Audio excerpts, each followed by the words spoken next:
Welcome to red TV. నేను మీ తేజ. జగిత్యాల జిల్లా కోరుట్లో జరిగిన ఒక దారుణమైన సంఘటన.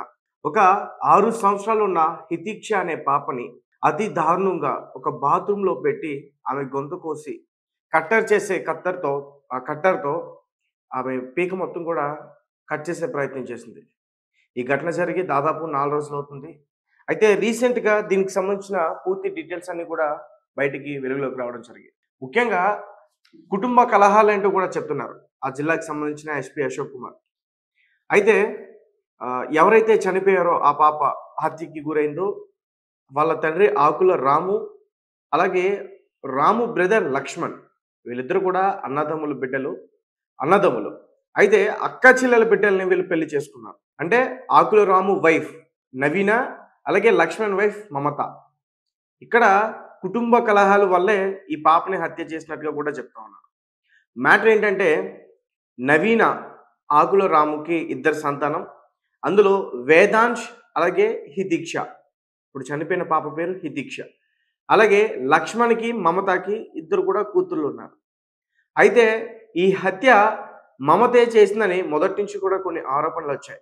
ఆరోపణలు రావడమే కాదు, హితిక్ష చనిపోయినప్పుడు హాస్పిటల్‌లో తను ఏడుస్తున్న విజువల్స్, ఇంటి దగ్గర తను ఏడుస్తున్న విజువల్స్ ఇవన్నీ కూడా కెమెరాలో రికార్డ్ అయినాయి.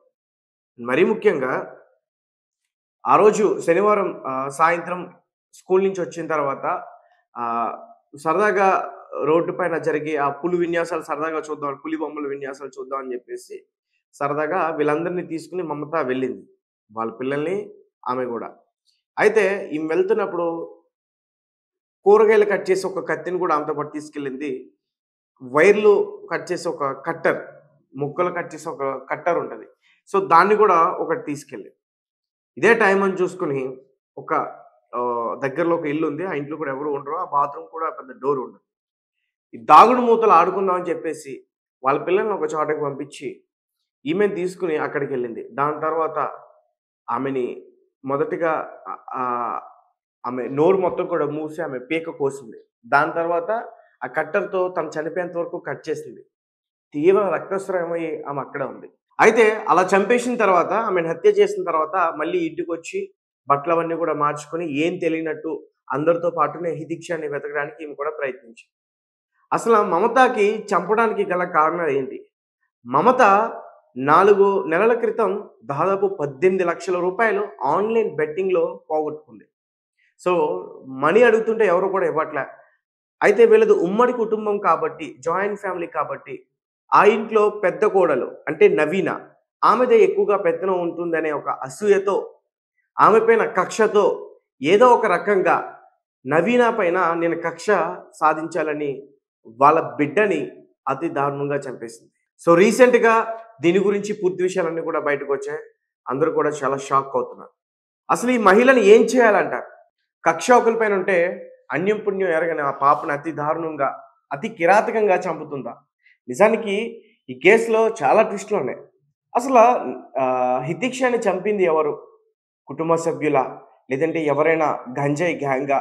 లేదంటే ఏదైతే బాత్రూమ్‌లో చనిపోయి పడి ఉందో ఆ ఇంటి ఓనరా? ఇలా అనేక అనుమానాలొచ్చాయి. దాదాపు పోలీసులు 40 మందిని విచారించారు. అసలు ఈ హత్య ఎవరు చేసుంటారని. అయితే మొదటి నుంచి కూడా వాళ్ళకి అనుమానం ఉంది. దాని తర్వాత ఆమె మొబైల్‌ని అదుపులోకి తీసుకోవడం, మమతని. తర్వాత ఆమెను కూడా అదుపులోకి తీసుకోవడం, విచారించిన తర్వాత మొత్తం పూర్తి విషయాలన్నీ కూడా చెప్పింది. అయితే దీనికి కేవలం డబ్బు, ఆన్‌లైన్ బెట్టింగ్. ఇంకొకటి తనకన్నా తన తోడి కోడలికి ఎక్కువగా ప్రయారిటీ ఇస్తున్నారు. అది ఈమెకు నచ్చట్లే. సో, దానివల్లే ఈమె చంపేసింది. సో, గైస్ చూసారా? ఆన్‌లైన్ బెట్టింగ్‌లో డబ్బులు పోగొట్టుకోవడం వల్ల కక్షతో, కక్ష సాధింపు కోసం ఒక అమాయకుపు ప్రాణాలు తీసేసింది ఈ మహిళ. ఇప్పటికే చాలా మంది చెప్తున్నారు ఈ బెట్టింగ్స్ వల్ల చాలా ఇబ్బందులొస్తున్నాయని. అండ్ రీసెంట్‌గా కూడా ఒక వ్యక్తి తన సొంత తండ్రిని కూడా చంపేశాడు. ఆన్‌లైన్‌లో డబ్బులు పెట్టి పోగొట్టుకోవడం వల్ల. ఆళ్ళ తండ్రిని అడిగితే డబ్బులు ఇవ్వలేదని చెప్పేసి. ఇలా ఒకరిపైన ఒకరు కక్ష పెంచుకుంటూ ఈ విధంగా పాల్పడతా ఉన్నారు. ఏదేమైనప్పటికీ ఇది చాలా దారుణమైన సంఘటన. ఒకే కుటుంబంలో తన కళ్ళ ముందే పెరిగిన ఆ పాపని అంత దారుణంగా చంపిందంటే, పైగా ఆ మహిళ చాకుతో పీక కట్ చేసి, ఒక కట్టర్‌తో కట్ చేసి చంపిందంటే ఇది చాలా చాలా భయంకరమైన సంఘటన. ఒక్కసారిగా వాళ్ళ కుటుంబ సభ్యులు, వాళ్ళ ఊరు జనమందరూ కూడా షాకయ్యారు. ఈ మహిళ ఎంత సైలెంట్‌గా ఉంటది. కానీ ఇంత రాక్షసురాల్లా ప్రవర్తిస్తదా? అంటూ కూడా వాళ్ళు కూడా చాలా ఆందోళన చెందారు. అలాగే ఈ మహిళను మాకు అప్పచెప్పండి, మేము చంపేస్తాం, రోడ్డు పైన ఉరి తీసేస్తాం అంటూ కూడా చాలా మంది మాట్లాడే ప్రయత్నం చేస్తాం. ఏదేమైనప్పటికీ ఇది చాలా దారుణమైన సంఘటన.